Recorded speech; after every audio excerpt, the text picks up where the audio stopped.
So, we're going to be picking up in James chapter 3. We touched into it just a little bit last week. So we'll just start at the beginning and go from there. But we're going to be talking about taming of the tongue, and then we'll move into wisdom. So just before we get started, does anybody... Can you think of any times where your tongue has gotten you in trouble? Oh, yes. Just a few. I think it's probably one of the easiest things that can get us in trouble is we say something that we don't realize we're saying, or we don't mean, or we say something out of anger, or something like that. But our tongue is just one of the greatest weapons that we have, and we need to learn how to properly use it. So James is going to give us a little bit of wisdom here. So picking up in chapter 3, taming of the tongue. Would you like to start it, sir? Sure. Not many of you should presume to be teachers, my brothers, because you know that we who teach will be judged more strictly. We all stumble in many ways. If anyone is never at fault in what he says, he is a perfect man, able to keep his whole body in check.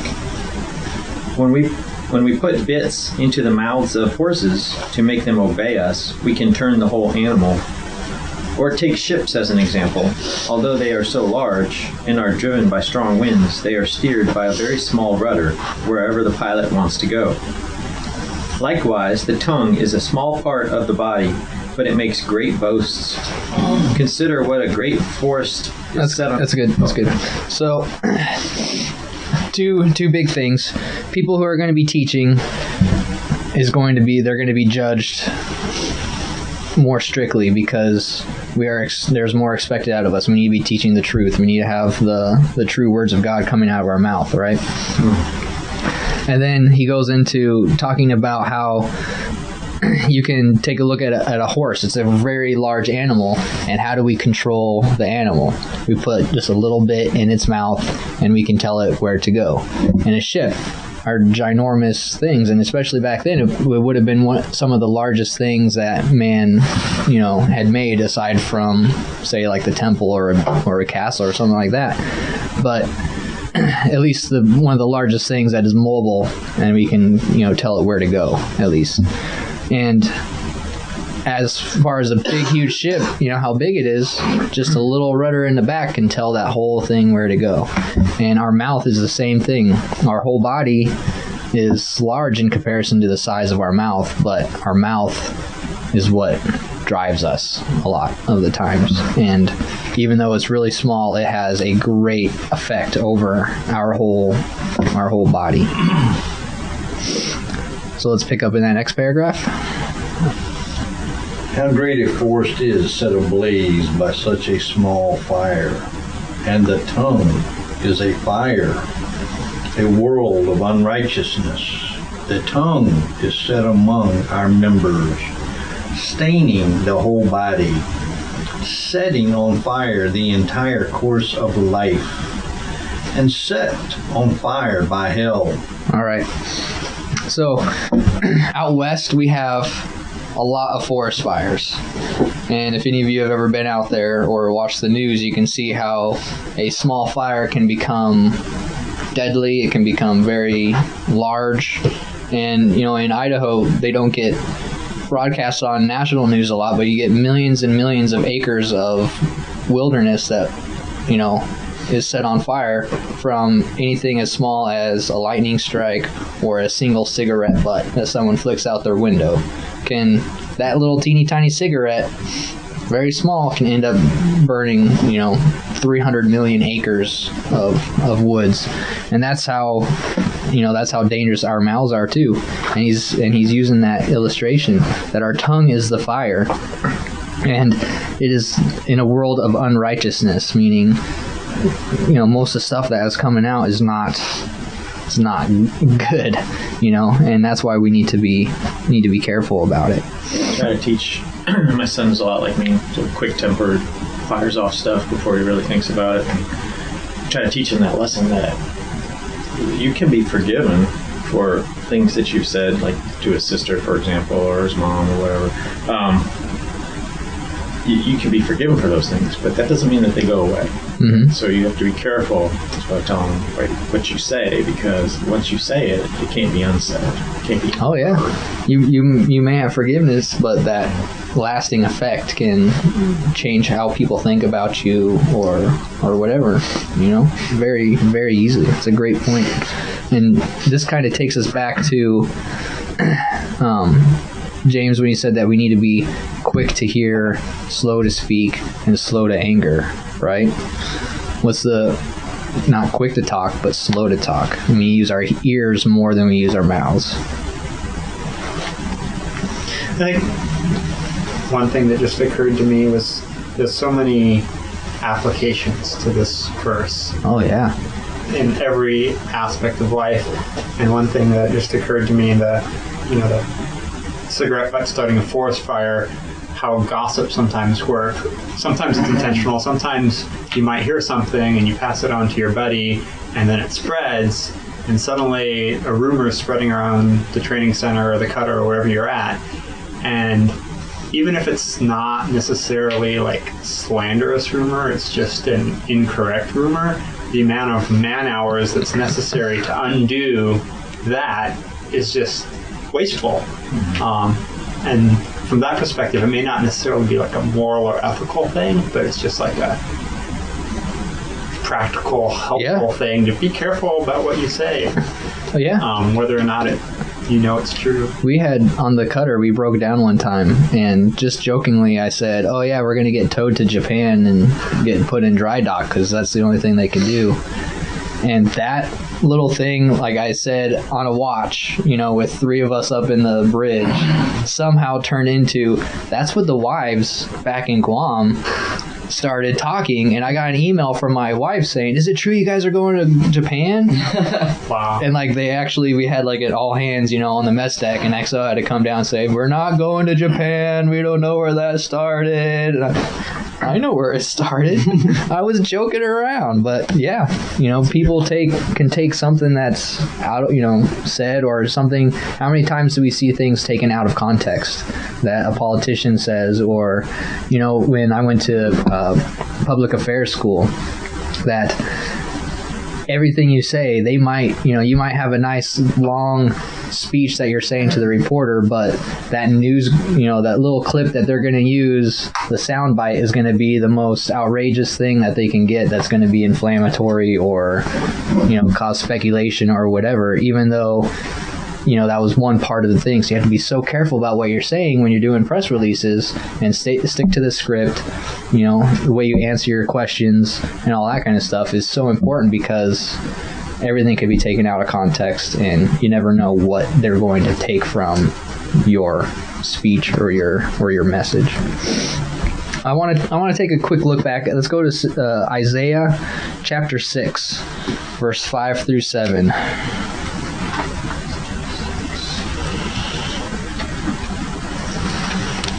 Does everybody remember who Isaiah was? Prophet. He was a prophet, right? Major. Yeah, one of the big ones, and a lot of what he was saying, was directly forecasting Jesus and stuff like that. And we can look at a lot of the scriptures about the prophecy of Jesus and stuff, and is actually parts of Isaiah that they don't teach in the synagogues and stuff anymore, because it pretty much spells out exactly what Jesus was. So here in chapter 6, we find Isaiah. He has just been commissioned by God to be his spokesman, right? And he, rightly so, is terrified about the concept. But I want you to look at why is he terrified about it. So Isaiah chapter 6, verse 5 through 7. Whose turn is it? Yours, Jake? All right. So I said, woe is me, for I am undone, because I am a man of unclean lips, and I dwell in the midst of people of unclean lips. For my eyes have seen the King, the Lord of hosts. Then one of seraphim flew to me, having in his hand a live coal which had taken with the tongues from the altar. And he touched my mouth with it and said, Behold, this has touched your lips, your iniquity is taken away and your sin purged. So that's what's up right there. So he is commissioned to be a prophet. He's going to be speaking for God.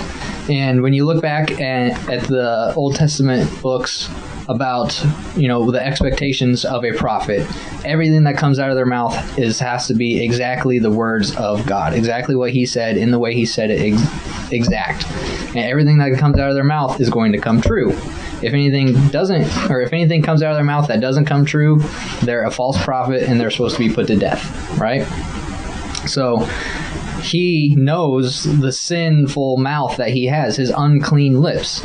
And that's what he's worried about, is he's supposed to be speaking the words of God, but yet he knows that his mouth is unclean. It does all these evil things, and he lives amongst people of unclean lips. So how are they supposed to believe, that he is really truly the prophet, especially if he doesn't feel like he is worthy to pass that message without getting it wrong? So what does God do? He has his lips cleansed by using a coal from the altar, and it took his guilt of the unclean lips away from him, as you would a burnt offering. As you would have that burnt offering to cleanse of a sin that they had committed, he cleanses his mouth of that coal as a burnt offering from a coal from the altar. So then he is able to go forth and proclaim the words that he has. So we kind of need to think of our mouths in that sense, that we are so unclean, and yet we profess, we love God with our same mouths that we might be cursing at somebody, 10 minutes later. Hopefully not, but it's possible, right? And so we need to realize that our mouths are very unclean, and we need to do our best to to know that and to keep it from doing those things. All right, so where are we picking up at? Is it 3 verse 7? Back to James. Yes. Okay. Yes. Back to James. Verse 7. 7. For every kind of beast and bird. 3:7, right? Yes. Yeah, okay. Yep, all right. For every kind of beast and bird, of reptile and sea creature can be tamed and has been tamed by mankind. But no human being can tame the tongue. It is a restless evil, full of deadly poison. With it we bless our Lord and Father, and with it we curse people who are made in the likeness of God. From the same mouth come blessing and cursing. My brothers, these things ought not to be so. Does a spring pour forth from the same opening both fresh and salt water? Can a fig tree, my brothers, bear olives, or a grapevine produce figs? Neither can a salt pond yield fresh water. All right, so he's really focusing in to cursing and stuff like that, saying, as I mentioned right before this, we bless our Lord and Father, yet we curse the people who bear his image. Remember, when you go back to Genesis, we were all created in God's image, right? We have inherent worth because we have his image upon us. And yet we curse at people, we curse them, we wish evil upon them and stuff like that, all with the same mouths that we bless God with. And we should not be doing that. And he uses the thing, does a spring, does it give both fresh and salt water? No, it doesn't. So our mouths shouldn't be used to do both the fresh and the salt water. We should not be blessing people and stuff like that. And then also cursing and doing all these bad things. We need to tame our mouths.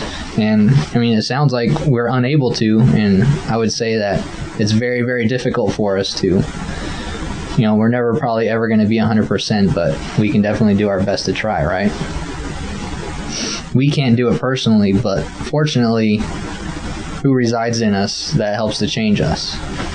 The Holy Spirit. The Holy Spirit, right? God is living inside of us in the Holy Spirit, and he's the one who changes our lives. When we become Christians, we're a new creation. The old has passed away. Behold, the new is here, right? The new creation that we are doesn't need to do that thing. Since I became a Christian, I no longer speak like a sailor and do all these things. The other day, my sister, when I was talking about buying a truck, she sent me a song saying, "Oh, you need to check this song out. It's about like what kind of truck you should get." And it was like a redneck rap about having a big truck with mud and tires and souped up and jacked up and all these things, and it was just full of cursing and all this stuff.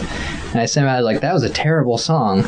She's like, "What's the type of truck you need?" I'm like, "I definitely am not going to get a truck that's, full of vulgar and profanity."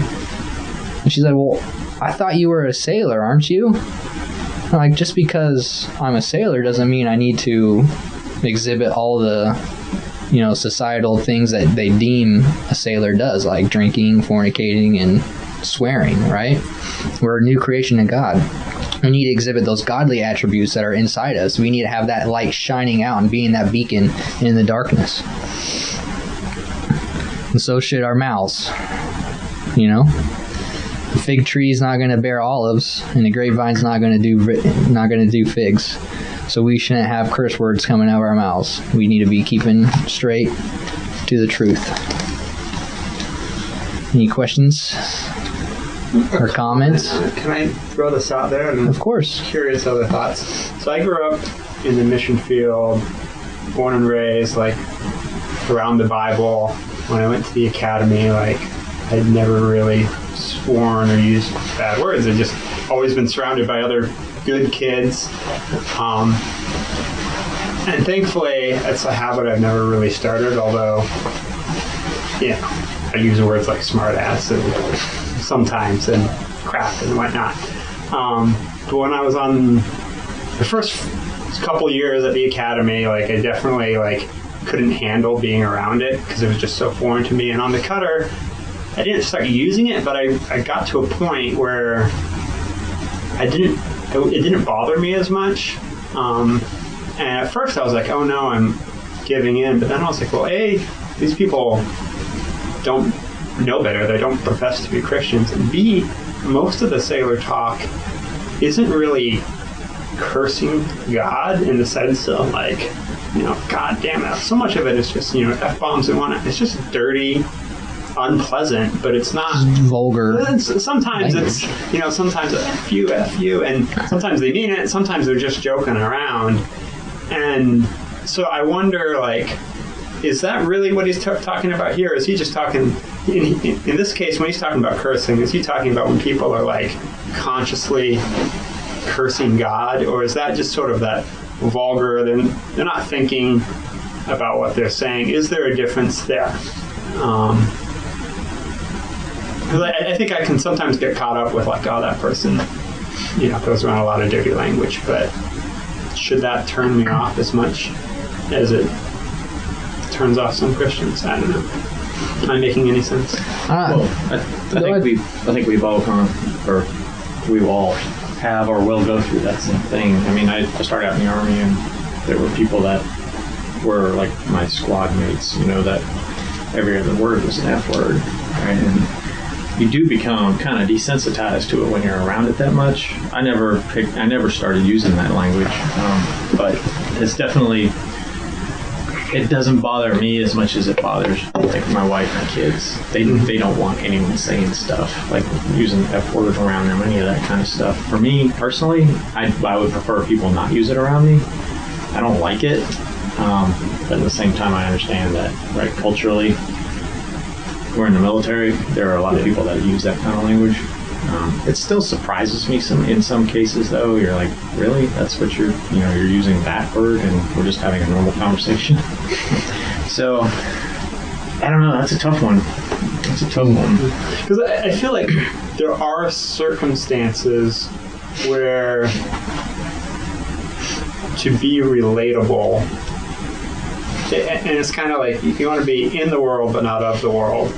But sometimes if we're too Christian, people just build up this wall that we're like, he's goody two shoes, and trying to understand that balance between being real and being around people and not unintentionally pushing people away by putting up standards around things that aren't as important. If that makes sense.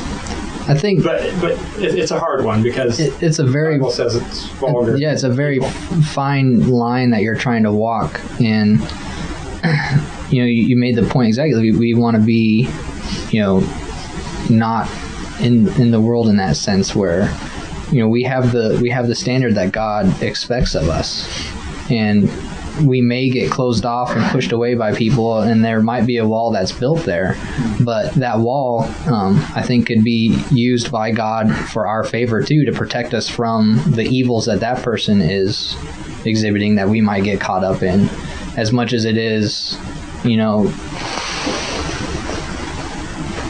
I don't know. It's just tough, but in the end of the day, I need to be obedient to what God says, not what the world says, because God is my Lord. He is my God, right? And Jesus is the example of what we are trying to move towards to be more like, and not move away from him trying to be more worldly. But it is really tough, because I was, before I was a Christian, I was really bad. My mouth was absolutely filthy. Some of the things that came out of my mouth, I'm ashamed that I would say those things. But now, where I don't do that anymore, I actually wince when I hear swear words sometimes. And Jake can testify, when students come in and they're around me and they start swearing, I correct them right there in that place. And it's not because I'm a holy Christian and I'm better than everybody else, but that kind of a language doesn't have a place in our Coast Guard if you look at it from the perspective of, is it respectful? Does it have honor in it? Or is it helping us to have devotion to our duty? So the Coast Guard principles line up very well with our Christian principles. And if you look at it, even from the Coast Guard standards of honor, respect, and devotion to duty, swearing and cursing has no place in there. You can still, relate a message to somebody without saying that. You can turn in a dry suit without saying the Lord's name in vain 5 times, which I find offensive, and so they shouldn't do it because it's disrespectful to me. But also, it's just vulgar, and in a decent, polite society, there shouldn't be swearing. So I'll just throw out a different perspective on that. Yeah, for sure. In my cadet cruises throughout the academy, I kind of did that. People would, I'd try and politely say, I'd prefer if you didn't use that language around me. And it seemed like it always built walls, and then people would respect that, but there was never really opportunities to talk to them about anything else. And when I was on the cutter as an ensign in a JG, I decided not to do that. I was just going to take it. And in the last couple months before I left, I was I went out drinking with a couple of the guys, and had there were a few times I drank too much. That happens. We've all been there. For the most part, except I was pretty good. And one of the guys was like, "Hey, let me buy you a shot." And I was like, "All right." And he was like, "When you got here, and we knew you were a Christian, we knew we were going to break you." And it's like, "It's 2 years later, and you still don't curse much, and you rarely drink too much," and he listed off all these things, and he's like, "I respect that, way to stand up for what's right." And I realized that, and I had a couple different conversations with him in the last few months there, that if it's hard to say for sure, but I think if I had kind of put up the please don't curse around me front from the start, I don't think I would have ever had a chance to have meaningful conversations with a lot of the guys that I ended up being able to have. While I agree that you can definitely make a solid argument about this does line up with Coast Guard core values, the Bible doesn't really, I think this is an accurate statement, that the Bible doesn't necessarily teach us to always stand up for our rights. That's more of an American thing. If you look at much of the persecuted church around the world, they're not out there standing up for their human rights. They're expecting the persecution, and as a result, they often have witness opportunities. So I'm totally taking us down a rabbit trail, and I hope it's not a waste of time. But it's something I've struggled with many times. Like, all right, at what point do I, maybe my kids are really young, so I definitely want to protect them while they're relatively young, and as they get older, they need to be exposed to the reality of the world. But where's the line? And I guess there probably isn't one answer to it. You need wisdom in every situation. Well, what I would say to you is we're supposed to be salt and light, right? So by doing what you believe to be right, so you're on the ship or wherever you're at, wherever you're stationed, you refrain from using language like that. People are going to notice it. People are going to notice what you do by your actions a lot more than any words that you're going to say. And then, there will come a day probably when you're supervising a group of people and you can make that your rule for them. Like, hey, listen, I don't use foul language, and I would prefer you not to use it around me. I don't think that will really close off any doors. People are still going to come talk to you. But I think, for us as Christians in the military, then, or even in society, that we do what we know to be right. We don't have to correct people, right? That's probably not going to get you where you want to be in terms of your relationship with people and opportunities to witness to them.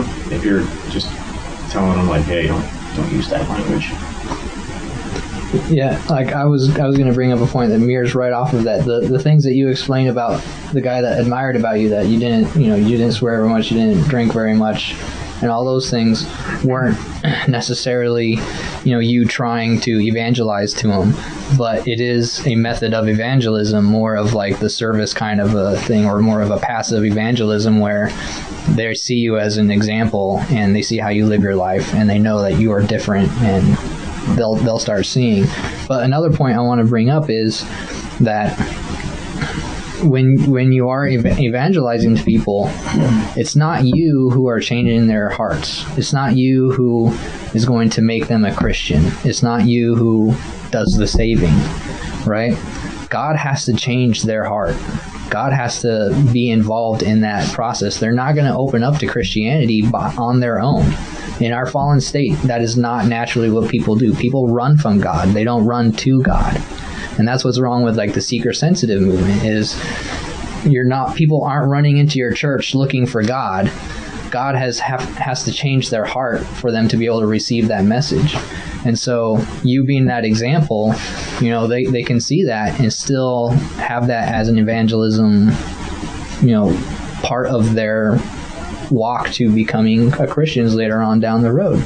There's many times where Rob has talked about people who he talks to later that sat, 2 cubicles over from him and listened to him talk about the Bible and have Bible studies and all this stuff, for stuff. And they'll come and say, Rob, I'm a Christian now. Why didn't you ever tell me about the Bible? Why didn't you ever talk to me about this stuff? He's like, well, I did, but you weren't open to it. But yet they were still there hearing these things and having that as as an example. So those are just some things to ponder with that. We all have to live in this world, right? Mm-hmm. But we don't have to fall victim and become part of the worldly things. And that is a perfect segue into the next part of chapter 3 about wisdom from above. My turn to read?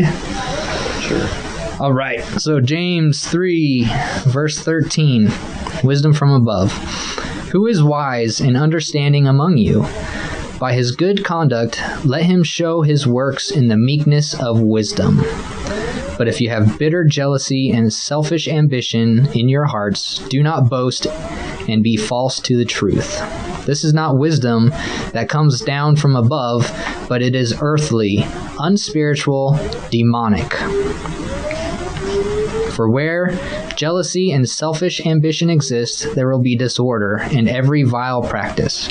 But the wisdom from above is first pure, then peaceable, gentle, open to reason, full of mercy and good fruits, impartial and sincere. And a harvest of righteousness is sown in peace by those who make peace.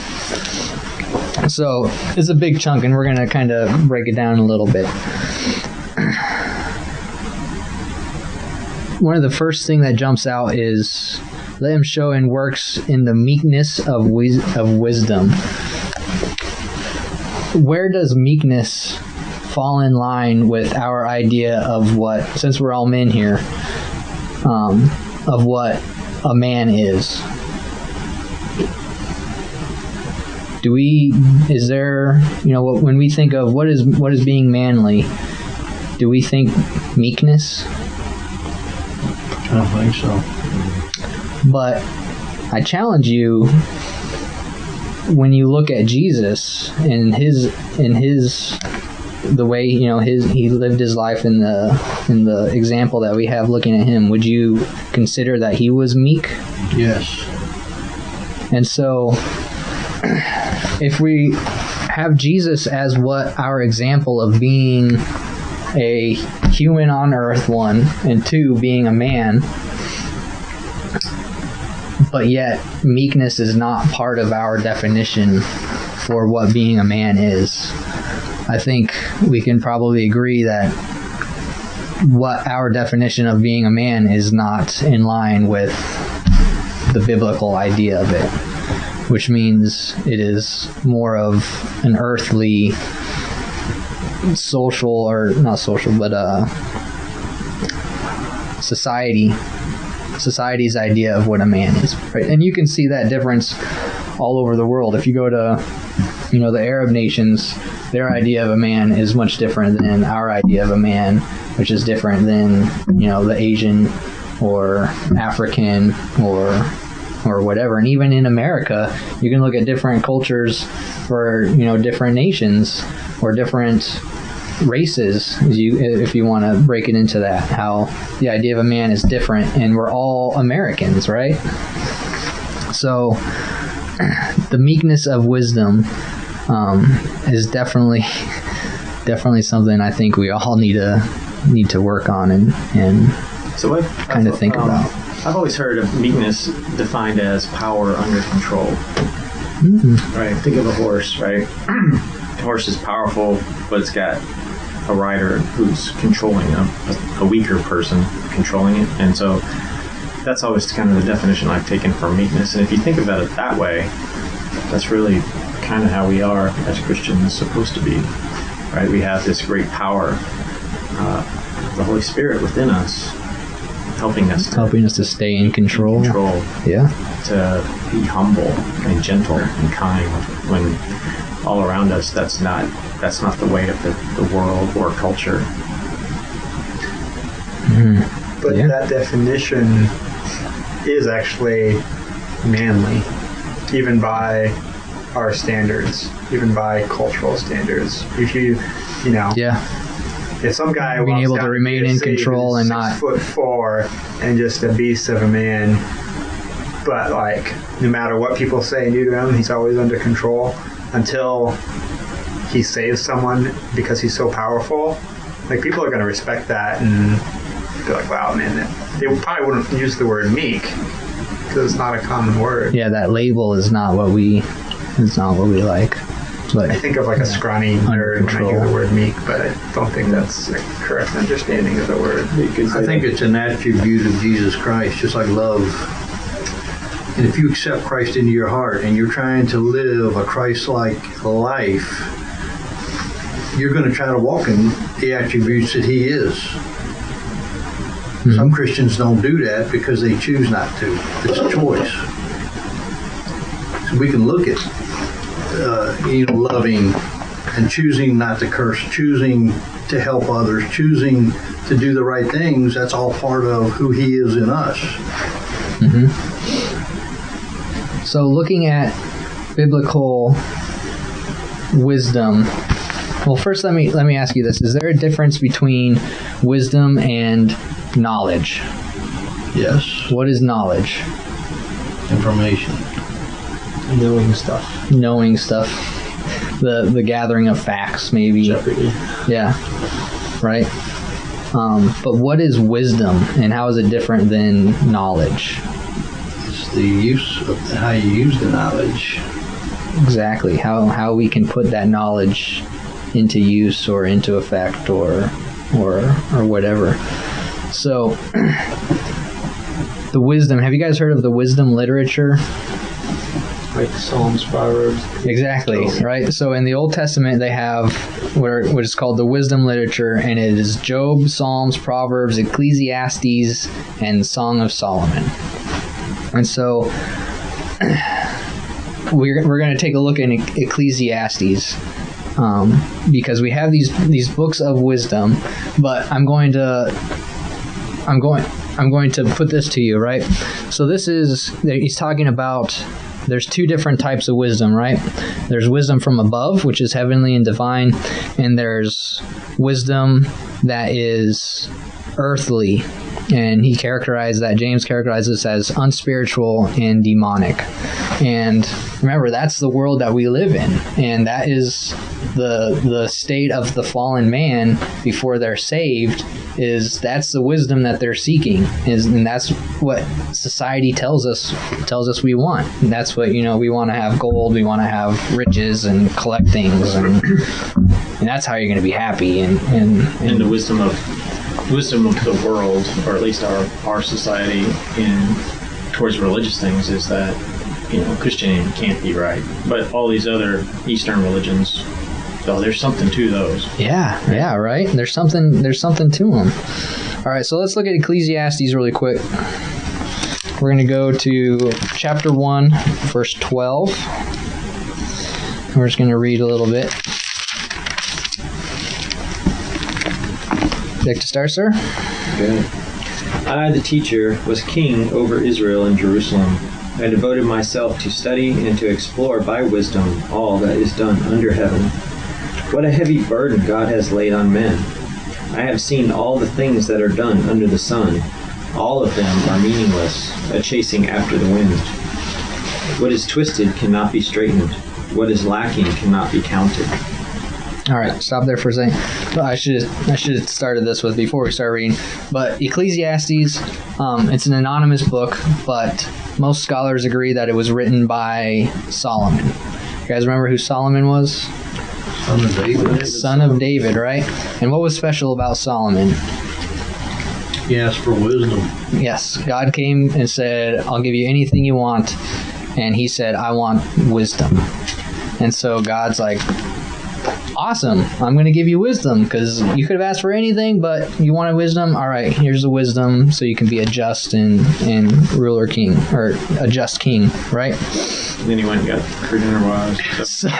Yeah, and so we look at the fruits. We can look at the fruits of Solomon and how he lived his life, and let us use the standard that James gave us, with earthly and spiritual. Do you think the wisdom that God gave him was heavenly wisdom, or was it earthly wisdom?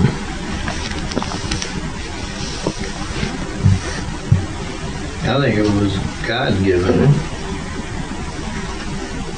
He prayed for it, and God gave it to him. Yeah, but was it true divine wisdom in everything, or was it a earthly wisdom, and he had that wisdom? It's still wisdom, right? But not necessarily the kind that probably depends you on want. how you use it. Yeah. Wisdom is wisdom. If he would have used it rightly, correctly, right? Which he did early in his life. So the wisdom. I would say that there was,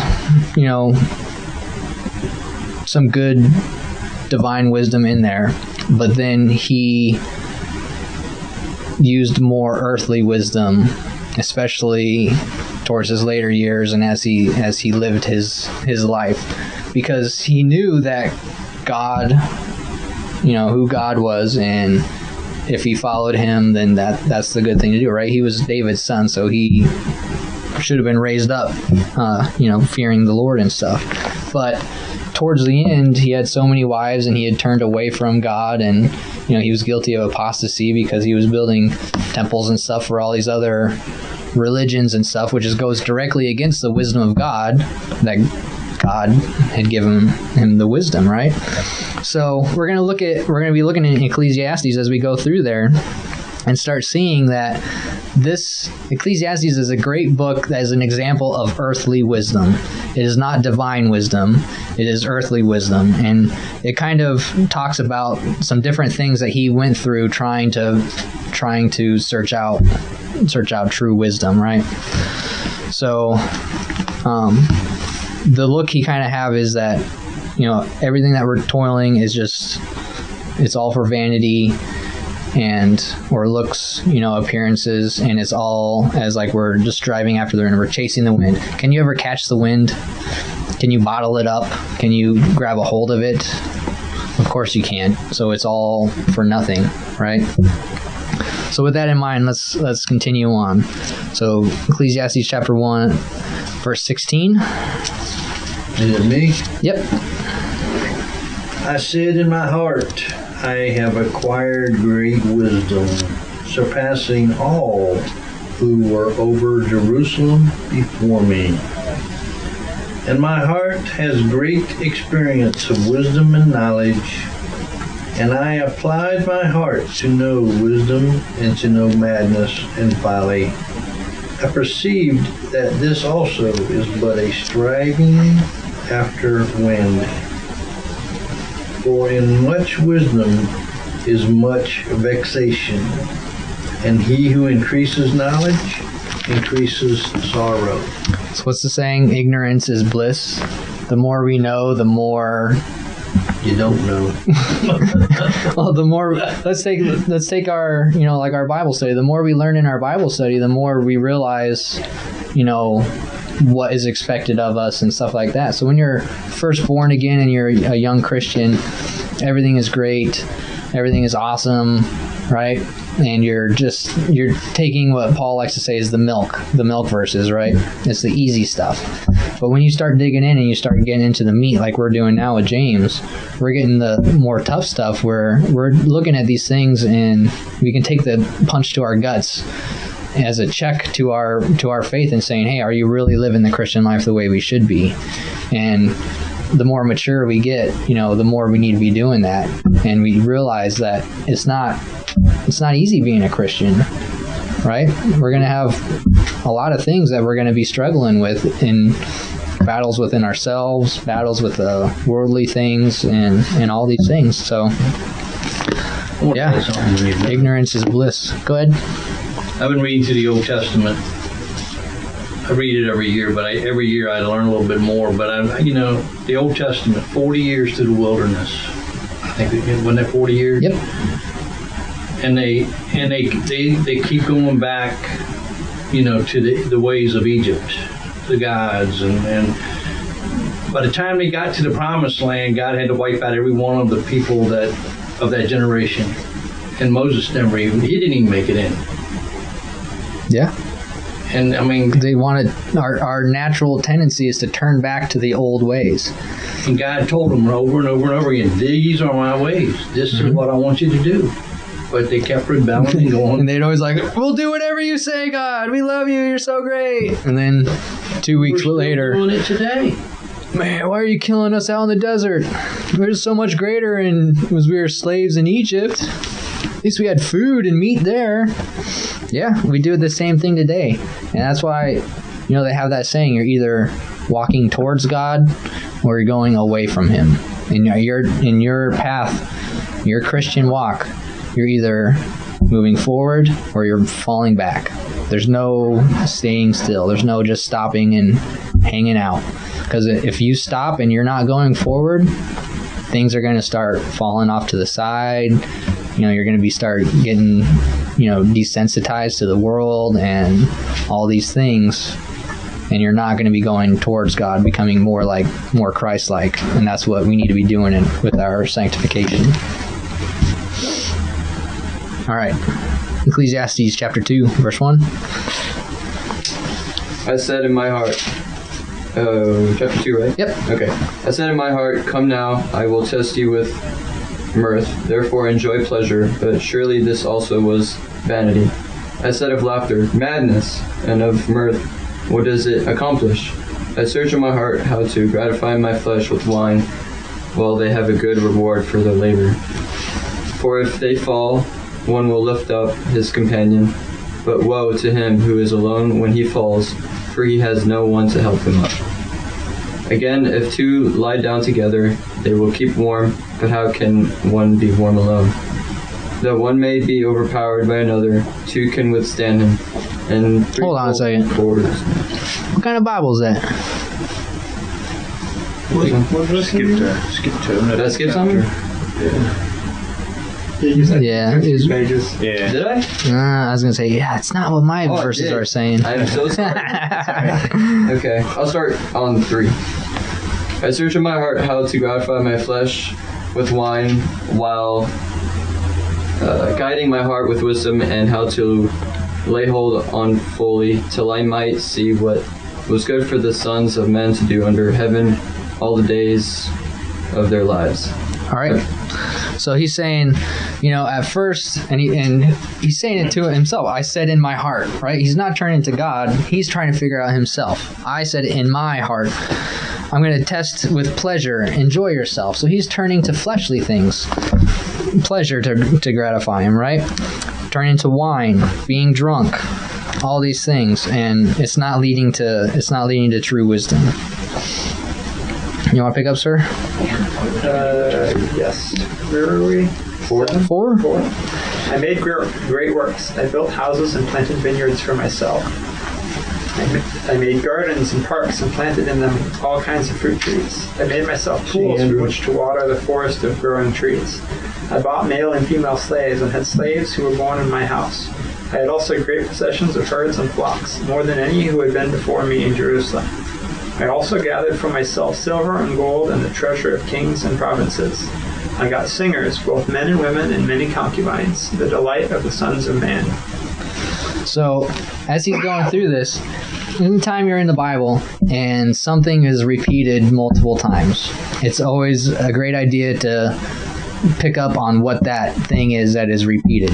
And in this paragraph that we read, what is repeated over and over again? I made myself. I got this for myself. I did this for myself. I collected this for myself. And he's going through all these things from pleasure, concubines, wives, mistresses, gold and silver, flocks, slaves. Not only did he get slaves, but he increased the slaves by getting them to have more babies to create more slaves that he didn't have to purchase. And all these things for myself, for myself, for myself, for myself, for myself. So are we living our lives for ourselves? Is that where we're going to be getting our wisdom? Is that where we're going to be getting true happiness? Isn't that the American way? It is the American way, right? We have to get all this stuff. We have to have the biggest, fanciest, shiniest truck on the block. We have to have the boat parked out back. We have to have this and that and this and that. We have to have more Christmas lights on our house than the guy across the street. Me. All about what I have, what I have, what I have. But if all these things that he's getting for himself, I, for myself, for myself, for myself. But What do you think? Doesn't he work hard for it? Or for getting stuff, wouldn't you work hard and enjoy those kind of things? But what is the stuff and what is it for you? If you're living your life for the stuff, is that what you should be living your life for? What should you be living your life for? God. For God. He's not giving God the glory. Yeah, all these things, like as we live our life, we need to be, everything we do should be to try to glorify God. And so Right? there's nothing wrong with the stuff. Yeah, there's nothing wrong with enjoying the stuff. But if your goal is to get stuff and enjoy the stuff, then your goal is no longer on God. If your goal is on God, and because you work hard, you're able to enjoy things along the way and use those things to help glorify God, that's great. Yeah. Exactly. A Yeah. car or a boat. Use your blessings. Those you know, are just the RV I how you have. use them and how you. I can use it for the Boy Scouts to help take them to camps and stuff like that, and people get enjoyment out of that. But if I have the RV and I just keep it to myself when I don't do anything, with it, I just have it parked out back for me to look at, that is no longer being used in a manner to glorify God with. It's just a possession of something. And if you're not focused on God and you're focused more on collecting the things, right? What has your God turned into? God of stuff. The stuff is now what your God is. That's what Jesus was talking about the rich man when he asked him, what do I have to do to follow you? And he said, give all your possessions away, give all your gold away to the poor, and come follow me. Right? Because he knew in that guy's heart that that's what he served, was his gold and riches, not God. He knew that he couldn't give that stuff up, because that was his God, the money and the possessions. And that's not what we need to be going for. I gotta run into. Yeah. So let's close up real quick.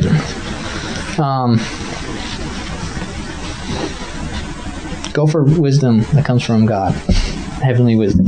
I wish we had more time to go through more of this stuff. But studying Ecclesiastes. It's my favorite book in the Bible. Yeah, we should do that next. Once we get done with James, we'll go to Ecclesiastes. I think it's a horribly misunderstood book. Yeah, a lot of people don't get it, or they don't understand. It seems like it's out of place because it's the total opposite of all these things, but you need to know why it was written and stuff. But you guys have any last questions or anything for today? No? All right. Let me turn the recording off, and we'll close in prayer.